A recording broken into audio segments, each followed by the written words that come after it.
એનએસયુઆઈએ vice chancellor અને security ઓફિસરના રાજીનામાની માંગ સાથે યુનિવર્સિટી હેડ ઓફિસની તાળાબંધી કરતા યુનિવર્સિટીનું તંત્ર અને પોલીસ દોડતું થયું હતું। એમએસ યુનિવર્સિટીમાં હોસ્ટેલ મેસ ફી ફરજિયાત કરવા સામે વાઇસ ચાન્સેલરના બંગલે આંદોલન બાદ 200 વિદ્યાર્થીઓ સામે પોલીસ ફરિયાદ નોંધાવવાના નિર્ણયના પગલે ઊભો થયેલો વિવાદ વધારે ને વધારે વકરી રહ્યો છે।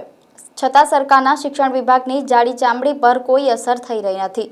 આજે એનએસયુઆઈએ વાઇસ ચાન્સેલર અને સિક્યોરિટી ઓફિસરના રાજીનામાની માંગ સાથે યુનિવર્સિટી હેડ ઓફિસની તાળાબંધી કરતા યુનિવર્સિટીનું તંત્ર અને પોલીસ દોડતું થઈ ગયું હતું। એનએસયુઆઈ પ્રમુખે કહ્યું હતું કે એસી ઓફિસમાં બેસીને વહીવટ કરતા વાઇસ ચાન્સેલરને ખુરશી પર બેસવાનો અધિકાર નથી।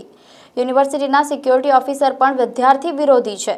તેમણે જ હોસ્ટેલના 200 વિદ્યાર્થીઓ સામે પોલીસ ફરિયાદ નોંધાવી છે। એનએસયુઆઈએ ગંભીર આક્ષેપ કરતા કહ્યું હતું કે સિક્યોરિટી ઓફિસર એસકે વાળા યુનિવર્સિટીના નહીં પરંતુ સિક્યોરિટી એજન્સીમાંથી પગાર મેળવે છે। આમ છતાં તેમને યુનિવર્સિટીની ઓફિસ, યુનિવર્સિટીની ગાડીની સુવિધાઓ આપવામાં આવી છે અને યુનિવર્સિટીમાં સિક્યોરિટીમાં પણ મોટો ભ્રષ્ટાચાર ચાલી રહ્યો છે તેમ તેઓએ જણાવ્યું હતું। આજ રોજ એનએસયુઆઈ દ્વારા હેડ ઓફિસ ખાતે તાળાબંધી કરીને વિરોધ પ્રદર્શન કરવામાં આવ્યો છે।